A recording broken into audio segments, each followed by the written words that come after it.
ভালোবেসেছিলেন এক মুহূর্তের জন্য, কিংবা কখনো বাসার সম্ভাবনা আছে? প্রচ্ছদ আর চোখে তাকায়, কেশে গলা পরিষ্কার করে জিহ্বা দিয়ে শুকনো ঠোঁট দুটো ভিজিয়ে বলে। এসব প্রশ্নের কারণ? দুষ্টু গুরুত্বহীন গলায় চিন্তিত ভঙ্গিতে জবাব দিল। না মানে, অনেকদিন আগে আর কি। আপু বলেছিল হয়তো আপনি আমাকে ভালোবেসে ফেলতে পারেন, তাই জিজ্ঞেস করলাম। ক্লিয়ার থাকা ভালো। তো কি ক্লিয়ার হলে? প্রচ্ছদ ভ্রু উঁচু করে। এই যে, আপনি আমায় ভালোবাসেন না, হয়তো সম্ভাবনাও নেই। না বাসাই ভালো, কখনো মনের ভুলেও ভালোবেসে ফেলবেন না যেন। ভালোবাসার বিনিময়ে কিছু দিতে হয়, আমার কাছে দেওয়ার মতো কিছু নেই। আমাকে ভালোবাসলে কষ্ট বই আর কিছু পাওয়া যায় না। শেষের বাক্য বলার ক্ষণে দুষ্টুর গলার স্বরটা কেমন অন্য মনস্ক হয়ে কেঁপে উঠল। প্রচ্ছদ অপ্রস্তুত বিদীর্ণ চোখে চাইল, উদাস কণ্ঠে শুধু বলল। আচ্ছা। দুষ্টু আনমনা হয়ে বলে। আমার কেন যেন মনে হয় আপনি আমাকে এক মুহূর্তের জন্য হলেও কখনো ভালোবেসেছেন। কেন মনে হয়? আচ্ছা, আপনি কি সত্যি কখনো এক সেকেন্ডের জন্য আমাকে ভালোবেসেছেন? প্রচ্ছদ দুষ্টুর থেকে দৃষ্টি সরালো, অকপটে জবাব দিল। না। দুষ্টু হাফ ছাড়া গলায় বলে উঠল। বেঁচে গেলাম। এই আপনি যদি আবার আমাকে ভালোবাসতেন, তাহলে সারা জীবন আমাকে একটা বোঝা বয়ে নিয়ে বেড়াতে হতো। কাছের মানুষের ভালোবাসা গ্রহণ না করার মাঝে খুব অস্বস্তি। প্রচ্ছদ কেমন করে যেন চাইল। আমি তোমার কাছের মানুষ? অবশ্যই, পার্মানেন্ট স্বামী না হলেও তো টেম্পোরারি স্বামী। সেই হিসেবে এই মুহূর্তটার জন্য আপনি আমার ভীষণ কাছের মানুষ না? প্রচ্ছদ অপ্রতিভ চোখে তাকালো, খানিক বাদে জিজ্ঞেস করলো। তুমি তো তাকে ভালোবাসতে, তাহলে কেন কিস করতে দিলে না? হঠাৎ এমন প্রশ্নে দুষ্টু আস্তে ধীরে তাকালো প্রচ্ছদের দিকে। অনেকক্ষণ চেয়ে রইল, ভাবলো, চিন্তা করলো, বোঝার চেষ্টা করলো, কিন্তু কিছুতেই কিছু বুঝে উঠতে পারল না। সত্যিই তো, কেন নীরকে কিস করতে দেয়নি? তার বিয়ে হয়ে গেছে বলেই কি? বিয়ের আগে এমন পরিস্থিতি ঘটলে সে কি করত? দিত নাকি দিত না? দুষ্টু দীর্ঘশ্বাস ফেলল, কোনো উত্তর দিল না। বাতি নিভিয়ে আসতে অন্ধকার ঘরে প্রচ্ছদ ওর সামনাসামনি দাঁড়িয়ে হালকা হাতে কানের পেছনে চুল গুজে দিতে দিতে বলল। মূল্যবান হন, অর্থহীন নয়। বলেই প্রচ্ছদ বারান্দার দিকে পা বাড়ালো। কথাটা বোঝা মাত্র দুষ্টুর সর্বাঙ্গ কেঁপে উঠল। আধার ডিঙিয়ে মানুষটার দিকে তাকিয়ে রইল অপলক। লোকটা কি বলে গেল? কোন ইঙ্গিত? দুষ্টু কি অর্থহীন হয়ে গেছে, নাকি অর্থহীন হয়নি বলেই ব্যাপারটা স্মরণ করিয়ে দিয়ে গেল? একবার কি জিজ্ঞেস করবে? না থাক, তবে যাই হোক, এই প্রথমবার প্রচ্ছদের কথায় সে মুগ্ধ হলো। বক্ষের তরে স্থাপন করলো। মন ভালো করা এই শক্তিশালী বাক্যটা সে সব সময় মনে রাখবে, সব সময়। মস্তিষ্কের এত এত জড়পল্ট চিন্তার সাথে এও ভাবলো, এই লোকের মুখে হঠাৎ হঠাৎ আপনি ডাক্তার শুনতে মন্দ লাগে না, বরং অজ্ঞাত তৃপ্তি বোধ হয়। পরন্ত বিকেলের শেষ মিঠে রৌদ্রস্নাত মাখামাখি হাওয়াতে ঝাপটা, শুষ্ক পবন গায়ে মেখে অস্থির ভঙ্গিতে দাঁড়িয়ে প্রযুক্ত। শ্রেয়সী তড়িঘড়ি করে এলো, খানিকটা উচ্চ স্বরে তাকে বলতে শোনা গেল। আপনি আমার বাসার সামনে কেন এসেছেন? প্রযুক্ত ভ্রুকুচকে তাকালো। শ্রেয়সী আশেপাশে দেখে নিচু গলায় বলে। চলুন এখান থেকে, কেউ দেখে নিলে বাবা বাসা থেকে বের করে দিবে। বের করে দিলে বের হয়ে এসে পড়বেন, আমি আমার সঙ্গে করে নিয়ে যাব। চলুন। শ্রেয়সী অবাক হলো। মানে? রিকশায় উঠুন বলছি। রিকশায় উঠে বসতেই শ্রেয়সী হুট উঠিয়ে দিল। প্রযুক্ত বিরক্ত মুখে হুট নামিয়ে দিয়ে বলল। অন্ধকার অন্ধকার লাগে। শ্রেয়সী ভ্রুকুচকে বলে। সমস্যা কি আপনার? কোনো সমস্যা নেই। কোথায় যাচ্ছি আমরা? কাজী অফিসে। কি? প্রযুক্ত আতঙ্কিত চোখে তাকালো। শ্রেয়সীর মৃদুমন্দ চিৎকারে রিকশাওয়ালা মামাও ঘাড় ঘোরালো বিরক্ত মুখে। প্রযুক্ত হিমশীতল কণ্ঠে শুধালো। আপনি আমাকে ভালোবাসেন না? কাল রাতে মিথ্যে বলেছিলেন। শ্রেয়সী তাজ্জব বনে গেল। কি আজব, মিথ্যা বলতে যাব কোন দুঃখে? তবে চিৎকার দিয়ে উঠলেন কেন? শ্রেয়সী মিনমিন করে। আমরা কাজী অফিসে কেন যাব? নিশ্চয়ই আপনাকে খুন করতে নিয়ে যাব না। কাজী অফিসে মানুষ যা করতে চায় আমরাও তাই করতে যাব। প্রযুক্তকে এমন ধারায় কথা বলতে এই এক মাসে দেখেনি শ্রেয়সী। সে বিস্ময় নিয়ে ফাঁকা মস্তিষ্কে তাকিয়ে রইল প্রযুক্তর অচেনা রাশভারী মুখটার দিকে। চোখের তারা শূন্য, বুঝে আসছে না এখনো ঘটনাটির পটভূমি। দেখতে দেখতে রিক্ত দৃষ্টিতে ভাসল দেয়াল থেকে রং সিমেন্ট খসে পড়া পুরাতন বিল্ডিং। শ্রেয়সীকে হাত ধরে প্রযুক্ত নামালো, শক্ত মুখে হেঁটে গেল ভেতরে। রেজিস্ট্রেশন পেপারে সই করতে বলা হলো। শ্রেয়সী তখনও বিস্মিত, তাক লাগা চোখে তাকিয়ে প্রশ্ন করল। স্বপ্ন নাকি বাস্তব? এসব কি হচ্ছে? বাস্তব। আপনি কি সই করবেন? শ্রেয়সী ডানে বামে মাথা নাড়ালো। প্রযুক্ত শক্ত চোখ মুখে একটা ঠান্ডা মেজাজের গম্ভীর শঙ্কার রেখা ভাসল। নিবিড় কণ্ঠে জিজ্ঞেস করলো। ভালোবাসেন না আমাকে, তাই না? শ্রেয়সী আবার মাথা নাড়ল ওপর নিচ। প্রযুক্ত অস্থির কণ্ঠে বলে, সই করুন, জাস্ট নাও। ভালোবাসা হারানোর যন্ত্রণা ভীষণ প্রকট। একবার আঘাত সইতে সইতে বেঁচে গেছি। আমার আত্মা আর ঝুঁকি নিতে প্রস্তুত নয় প্রেয়সী। নির্মল আচ্ছন্নতা থেকে বেরিয়ে এসে অসহায় কণ্ঠে শ্রেয়সী বলে উঠল। আমি তো হারাচ্ছি না। প্রযুক্ত মাথা নাড়ালো। হারাতে কতক্ষণ? শ্রেয়সী চোখ কুচকায়। আমাকে বিশ্বাস হয় না? আপনাকে ছাড়া আমার বাঁচা হবে না। শ্রেয়সী চোখের পর্দায় ঘন আবেশের ছায়া পড়ল। প্রযুক্ত তাড়া দিল। সইটা করুন না। ভালোবাসেন তো আমাকে, নাকি? ভালোবাসলে তো একসময় বিয়ে করবেনই। তবে এখনই করে ফেলি, ক্ষতি কি? শ্রেয়সী সই করে দিল। উগ্র ভয়ঙ্কর মোহের কবলে দৃষ্টিজোড়া আটকে কবুলও বলে দিল দৈবাত্য। বলার পর সারা শরীর কেমন ঝনঝন করে উঠল। দেহের বল হারিয়ে যেতে লাগলো ক্রমশ। দৌড়বল্য নয়নে তাকিয়ে ক্ষীয়মান কণ্ঠে বলল, ভুল করলাম কি? আমার মনটা এত অস্থিরতায় ভুগছে কেন? প্রযুক্ত ফিসফিস করে বলে, চরম ভুল করে ফেললেন। আপনার নাম থেকে চুলের সুবাস পর্যন্ত আমার নাম চপবে। আমার ভীষণ সুখ অনুভূত হচ্ছে প্রেয়সী। আমি আপনার একগুচ্ছ অধিপতি এবং আমি আপনাকে পিপাসের ন্যায় ভালোবাসি। জানালায় পর্দা ফেলানো। ভারী পর্দা উড়িয়ে হু হু করে বাতাস ঘরের আনাচে কানাচেতে জায়গা করে নিচ্ছে। সাজিদ শুয়েছিল পিঠ দিয়ে ছেলের দিকে ঘুরে। ছেলের বুকের ওপর তার একটা হাত, আরেকটা হাত মাথার নিচে। চোখে দৃষ্টি শূন্যে। মিষ্টি আকাশ হাসছিল। নরম তুলতুলে ছোট্ট হাত দিয়ে বাবার শরীর ছুঁয়ে দিচ্ছিল। ড্রেসিং টেবিলের সামনে নীল রঙের নাইটি পরা নীরা হাত পায়ে তখন নাইট ক্রিম মাখছিল যত্ন সহকারে। বাম হাতে ক্রিম ঘষতে ঘষতে আর চোখে একবার সাজিদের দিকে তাকালো। বলল, এই ব্লু নাইটি পরে আমাকে সুন্দর লাগছে না? সাজিদ না তাকিয়েই বলে। হুম। নীরা ভ্রু কুচকালো। কেমন সুন্দর? অনেক সুন্দর। এতটা সুন্দর যে পৃথিবীর সব মেয়ে এই সুন্দরের কাছে নগণ্য। ওই লম্বা দুটো বিনুনি, গোলগাল ফর্সা মুখ, নীল সাদা ড্রেসে অপূর্ব লাগে তোমায়। আমার তাকিয়েই থাকতে ইচ্ছে হয়। সাজিদ বলছিল নির্বিঘ্নে এক সমুদ্র আবেগের ঘোরে। হঠাৎ গায়ে কে যেন ধাক্কা দিল। চোখ তুলে নীরাকে দেখে ভ্যাবাচ্যাকা খেলো। নীরা ক্রূর দৃষ্টিতে তাকালো। কি বলছিলে তুমি? কই? এই মাত্র। লম্বা দুই বিনুনি, গোলগাল মুখ, নীল সাদা ড্রেস। তোমার কথাই বলছিলাম। নীরা সন্দেহ নিয়ে নিজের দিকে আঙ্গুল তাক করে। আমার কথা? হুম। তোমার চুলগুলো আগে অনেক লম্বা ছিল না? দুই বেনিতে কি অপরূপ লাগতো। এখন তো কেটে ফেলেছো। আমার ইচ্ছে তো আর কোনো দাম নেই। এইসব কি নাইটি পরে ঘুরছো? না করেছিলাম না। সাধারণভাবে তোমায় বেশি সুন্দর লাগে নীরা। তাই? সাজিদ চোরা গলায় বলে, হুম। আজকাল খুব বেশি কল্পনার জগতে থাকো বোধ হয়, সবসময় অন্যমনস্ক। ব্যাপার কি? সাজিদ বিরক্ত নিয়ে চাইলো। ছেলের দিকে ঘুরে ছেলেকে বুকে জড়িয়ে ধরল। তুমি কি প্রেম করছো? সাজিদ একটু উঁচু কণ্ঠে বলে, ভেবে চিন্তে কথা বলো। কি যা তা বলছো? হ্যাঁ, ছেলে আছে আমার। ও, মনে আছে তাহলে? মনে আছে মানে? মনে থাকবে না কেন? একটা মাত্র বাচ্চা আমার। Shut up. বাবার হওয়ার কোন দায়িত্বটা পালন করো তুমি? নীরা দাঁতে দাঁত চেপে বলে, মা হওয়ার কোন দায়িত্বটা তুমিই পালন করো? সবসময় তো আম্মাই দেখে এলো। তুমি তো সারাদিন সাজগোজ নিয়েই থাকলে। আমার দিকে তাকানোর পর্যন্ত সময় ছিল না। কখনো তোমার বাচ্চা তো দূরে থাক। তাকাবো কি করে? স্বামী হওয়ার যোগ্যতা আছে নাকি তোমার? সাজিদ কড়া চোখে তাকালো। শক্ত গলায় বলে উঠল, স্ত্রী হওয়ার মতো এক ফোঁটা যোগ্যতাও কি কখনো তোমার ছিল? কোন দায়িত্বটা পালন করেছো? আমি তবুও তোমাকে ভালোবাসতে চেয়েছি। অসুস্থ হলে সেবা করেছি, রাগ করলে রাগ ভাঙিয়েছি, খাইয়ে দিয়েছি, পরিশ্রম করে সব আবদার মেটাচ্ছি। কিন্তু তুমি তুমি বলতে পারবে কখনো আমায় একটুখানি ভালোবেসেছো?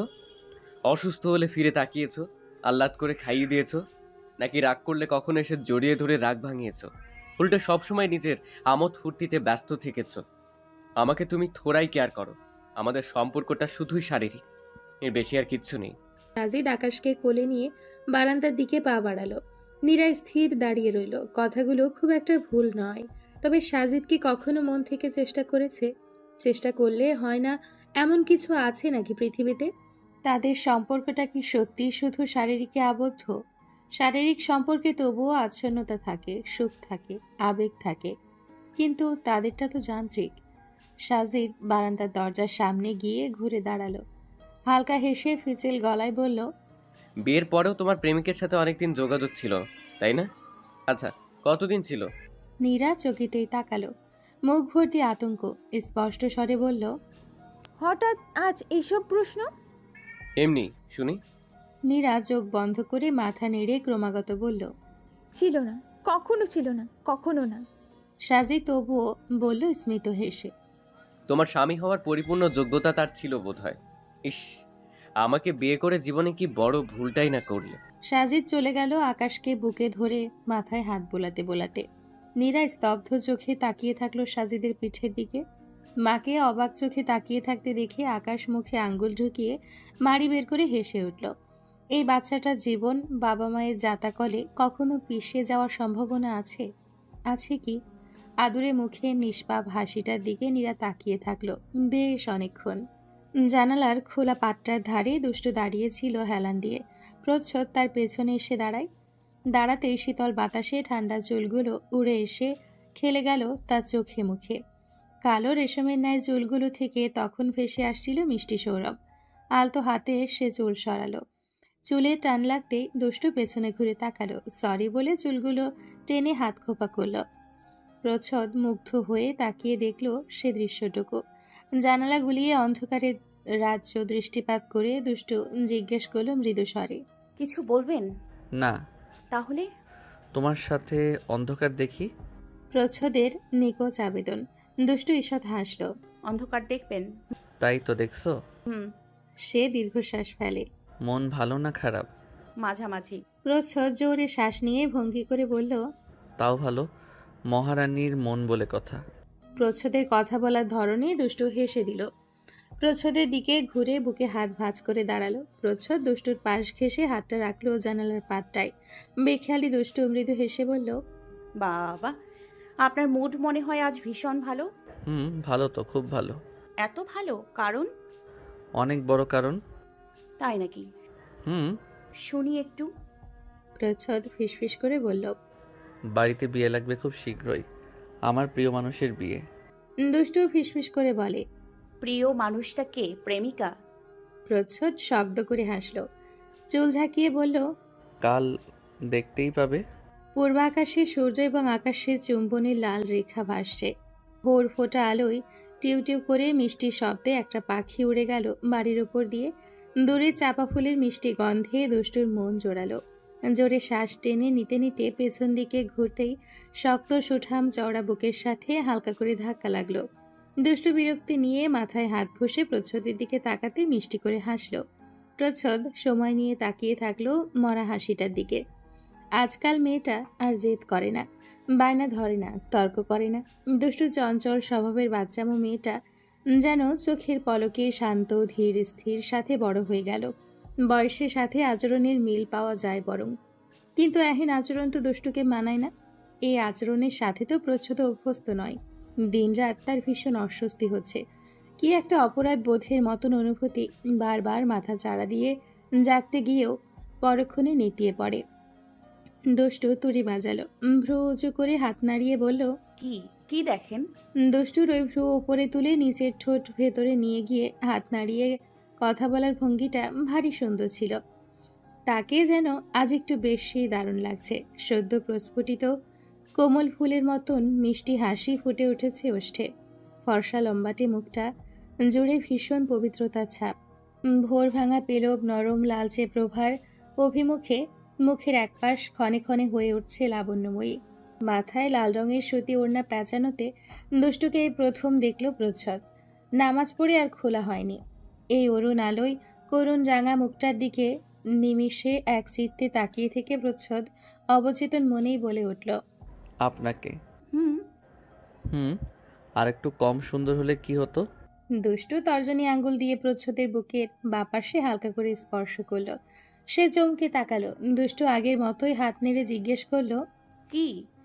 প্রচ্ছদ কাঁদ না চায়। কোথায় কি? কি বলছেন এসব? কই? ও আমার কল্পনার গোপনীকে বলছিলাম। দুষ্টু ভ্রুকুচকে তাকায়। প্রচ্ছদ চোখ উল্টে ফু করে নিঃশ্বাস ছেড়ে গোপন ব্যর্থে মাথা নাড়ে। দুষ্টু বারান্দায় পায়চারি করতে করতে চিন্তিত ভঙ্গিতে বলে, আপনার প্রেমিকার নাম কি? প্রচ্ছদ আবার চোখ উল্টালো, দীর্ঘশ্বাস ফেলল। দুষ্টু প্রশ্নটা আবার করে। প্রচ্ছদ ভীষণ আবেগের ন্যায় ভঙ্গি করে জবাব দেয়, সন্ধানী। কি সন্ধানী? হুম। দুষ্টু জোরপূর্বক বলে, ও নাইস, আনকমন নেম। দেখতে হবে না কে রেখেছে? কে? আমি। প্রচ্ছদ কলার উঁচু করে ভাব নিল। সে বিষয় নিয়ে তাকালো। আপনি? আপনার প্রেমিকার নাম আপনি রাখছেন, তার মানে ওর আকিকা আপনি নিজে করছেন। তাহলে আপনি ওর প্রেমিক কিভাবে হন? বাপ, দাদা, চাচা, খালু, ঝালু কিছু একটা হবেন। প্রচ্ছদ থতমত খেয়ে কথা ঘোরালো। না, আর কি কিছু না, বাদ দাও, তোমার মোটা মাথায় ঢুকবে না। কি বললেন? দুষ্টু নাক ফোলায়। বলেছি আজ কিন্তু বাড়িতে মিলাদ পড়াবে। কেন? আমার ফুপু ফুপার মৃত্যুবার্ষিকী। ও, তারা মারা গিয়েছে কিভাবে? দুষ্টু স্বর নিচে নেমে এলো। অ্যাক্সিডেন্ট করে। তাদের কোনো ছেলে মেয়ে নেই? আছে। আসবে? হুম। আপনাদের কাছে থাকলেই তো পারে। সেটা তো আমরাও বলি। প্রচ্ছদ ঘরে যাওয়ার উদ্দেশ্যে পা বাড়ালো। দুষ্টু বড়দের মতো ডাকলো, এই যে নামাজ পড়া হয়েছিল কি? প্রচ্ছদ হাসলো। হুম। সে আবার যাওয়ার উদ্দেশ্যে কদম ফেলল। দুষ্টু আস্তে করে ডাকে। প্রচ্ছদ মাথা ঘোরাতেই বলল, আজকে না আমাদের কোর্টে যাওয়ার ডেট ছিল? ভালো একটা মুহূর্ত নষ্ট করতে যেন এই কথাটাই যথেষ্ট ছিল। প্রচ্ছদের চোখ মুখ শক্ত হয়ে এলো। অন্যদিকে ঘুরে বলল, হুম, কিন্তু আজ তো সম্ভব নয়, কাল আমার সময় হবে না, পরশু যাব, চিন্তা করো না। বলে প্রচ্ছদ চপল পায়ে চলে গেল। পূর্ব আকাশে রক্তিম রেখা সরে গিয়েছে, চারিদিকে নরম রোদ ঝিমুচ্ছে। গায়ের শালটা আটসারভাবে জড়িয়ে দুষ্টু সেদিকে তাকিয়ে থেকে পরপর অনেকগুলো দীর্ঘশ্বাস ছাড়ল। বেলা 10টা। হকবাড়িতে মানুষের আনাগোনা, ব্যস্ত লোকের পদধ্বনি, উঁচু স্বর, হাঁকডাক, শব্দই একাকার। নীর রিকশা থেকে নামল, বুক ফুলিয়ে নিঃশ্বাস টেনে নিল। শেষ এসেছিল বোধহয় কোরবানির ঈদে। আসবে না করেও দুই মামা গিয়ে তাকে বাড়ি থেকে ধরে নিয়ে এসেছে শত ব্যস্ততার মাঝেও। বস্তুত এই বাড়ির প্রতি তার অনেক ঋণ। এই জগৎ সংসারে এ বাড়ির মতো আপন তার আর কোথাও নেই। এ বাড়ির মানুষগুলোর মতো আদর্শ হাক তাকে আর কেউ কখনো করেনি। ও বাড়িতে থাকে সে একমাত্র বাবা মার বিস্তর স্মৃতি আছে বলে। নীর কদম ফেলল। তার বুকের ভেতরে এক প্রকার অপ্রাকৃত আওয়াজ হচ্ছে, ভালো লাগছে না একদম। দুষ্টুর কপালে পড়েছে বাটাবাটির কাজ। তার সাথে বসেছে আরো 3জন মহিলা, তাদের দক্ষ শক্তপোক্ত হাত, অথচ তার হাতের তালু লাল হয়ে গিয়েছে। ব্যথায় হাতে জয়েন্ট খুলে পড়া জোগাড়। দুষ্টু বাড়তে বসেছে ডাইনিং রুমের মেঝেতে। রান্নাঘরে গিজগিজ করছে মানুষ, বসা তো দূরের কথা, দুপা নিয়ে মিনিটখানেক দাঁড়ানো দেয়। পেঁয়াজ বাড়তে বাড়তে সে অসহায় চোখে এদিক ওদিক তাকিয়ে ইরা কিংবা নীরাকে খুঁজল। রসুন বেটে হাত জ্বলছে, মাথার কাপড় পরে গেছে। নতুন বউ, বাড়ি ভর্তি মানুষ, কে কোন দিকে কোন কথা বলে। ব্যস্ত ভঙ্গিতে এদিক ওদিক তাকাতেই তার সচল হাত দুটো অচল হয়ে এলো। স্তব্ধ হয়ে গেল হৃৎপিণ্ড। অশান্ত ব্যস্ত চোখের মণি দুটো হঠাৎই শান্ত, নরম, জলজল করে উঠল। এক রাজ্য সমান অবাকতা, বিস্ময়তা নিয়ে সে এক দৃষ্টিতে তাকিয়ে রইল সদর দরজার দিকে। প্রচ্ছদ এসে ঠোঁট প্রসারিত করে জড়িয়ে ধরল আগমনীকে। শিরিন হক, সবুজা হক গিয়ে মাথায় হাত বোলাতে বোলাতে শরীরের হালচাল নিয়ে স্নেহময় প্রশ্ন করল। ইফতার হক, মারুফ হক জড়িয়ে ধরে উচ্চ স্বরে হেসে কথা বলল। এতটা খুশি হয়ে এভাবে কারোর সাথে কথা বলতে এই 1 মাসে এ বাড়ির মানুষগুলোকে দেখা যায়নি। রীতিমতো সেখানে ছোটখাটো জটলা পেকে গেছে। নীর মৃদু হেসে মাথা ঝাঁকিয়ে তাদের সাথে তাল দিল।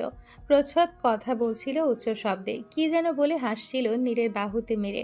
সবুজা হক নীরের হাত থেকে ফলমূল মিষ্টির প্যাকেটগুলো নিয়ে গেলেন। প্রচ্ছদ ধমকে বলল, এসব আনতে কে বলছে?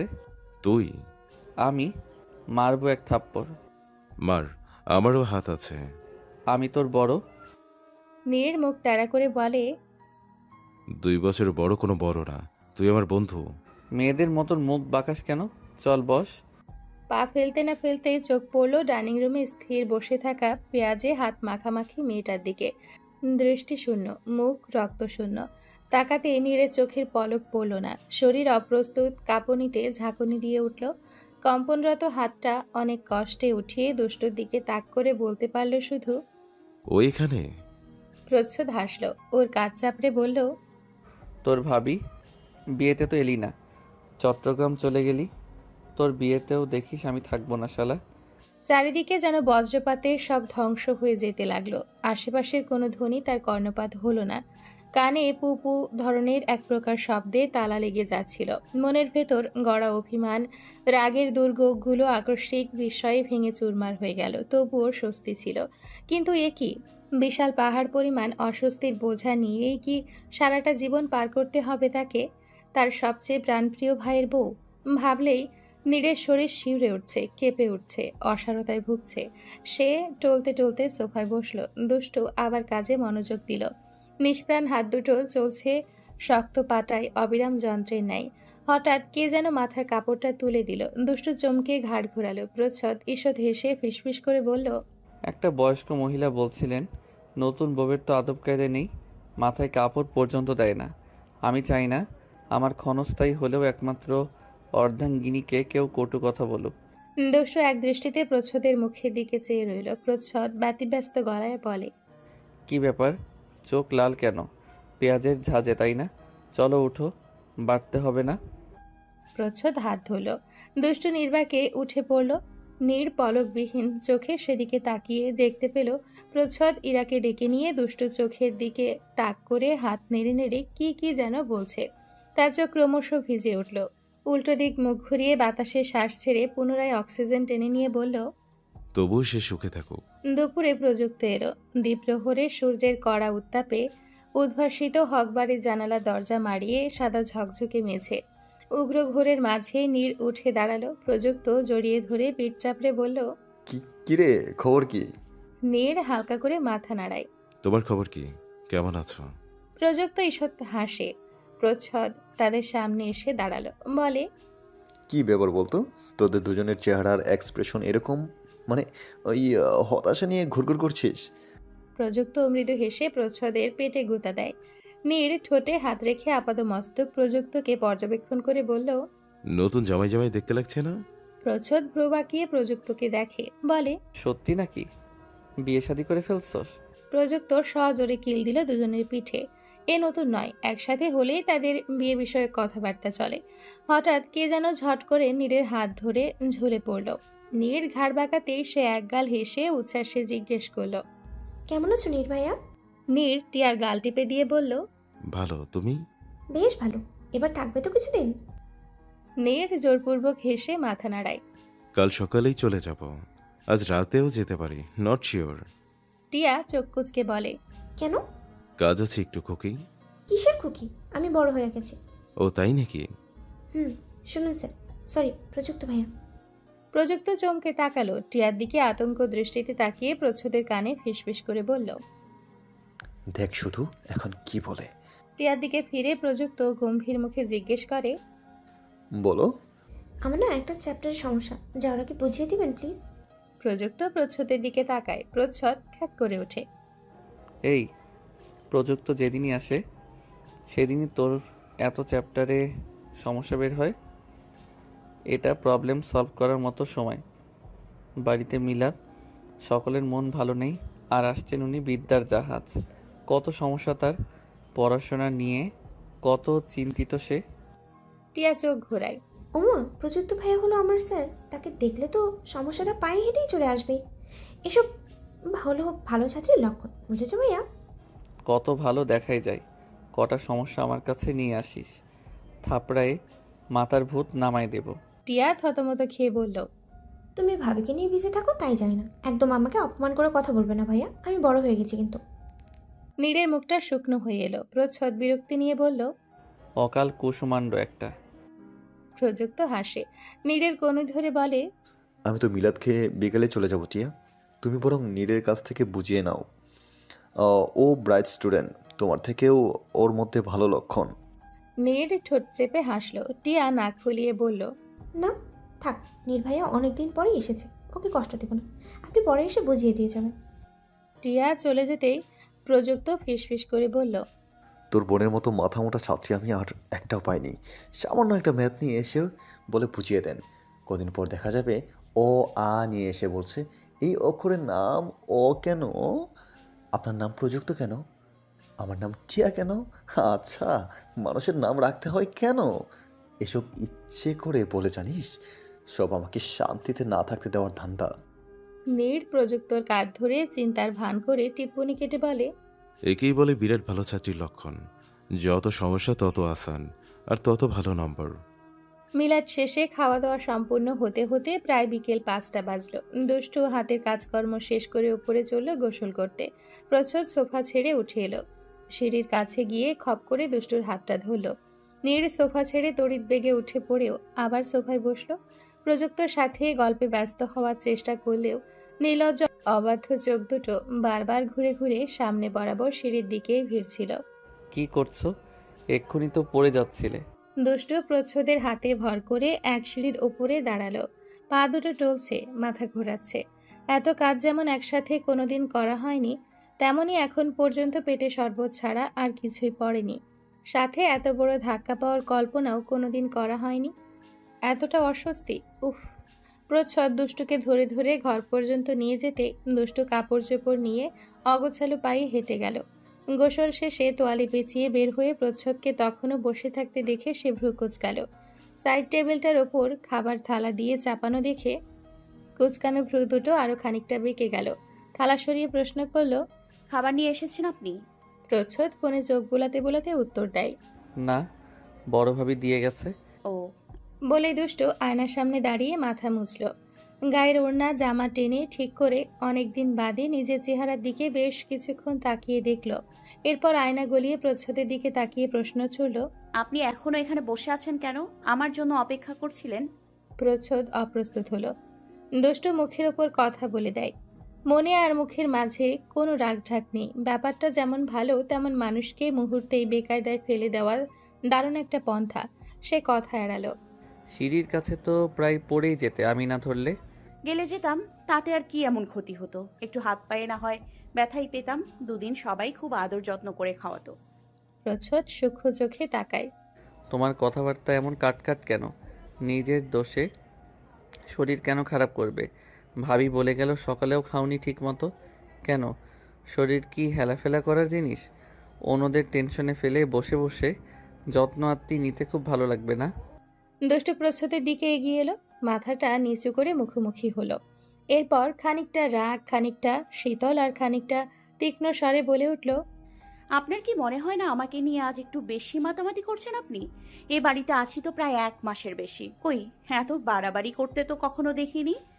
লোক দেখাচ্ছেন, সবাইকে দেখাচ্ছেন, তাই না, যে বউকে কতটা ভালোবাসেন, কতটা কেয়ার করেন। প্রচ্ছদ আগুন গরম চোখে তাকায়, চোয়াল শক্ত করে দাঁতে দাঁত চেপে বলে, শাট আপ, ঠিকভাবে কথা বলো। সচরাচর যা করি আজও তাই করছি। কেন? তুমি যে সেদিন রাতে তোমার প্রেমিকের বাড়ি থেকে এসেই অজ্ঞান হয়ে গেলে, সেদিন আমি তোমার সেবা করিনি? দেখো, ভালো করিনি সেই 2 দিন। তোমার মতো বেয়াদব মেয়ে এসব ডিজার্ভই করে না। আমার পাপ হয়েছে তোমাকে মাথায় তুলে। দুষ্টু সোজা হয়ে দাঁড়ালো, হেঁটে বারান্দার দিকে গেল ভেজা তোয়ালে নেড়ে দিতে। সেখান থেকে খানিক উঁচু স্বরে বলল, পরশুদিন কোর্টে যাবেন বলেছিলেন, মনে আছে তো? না মনে থাকলেও মনে তো করিয়ে দিলে। কথাটা বলে প্রচ্ছদ শটান হয়ে দাঁড়িয়ে বড় বড় পা ফেলে ঘর ছেড়ে বেরিয়ে গেল।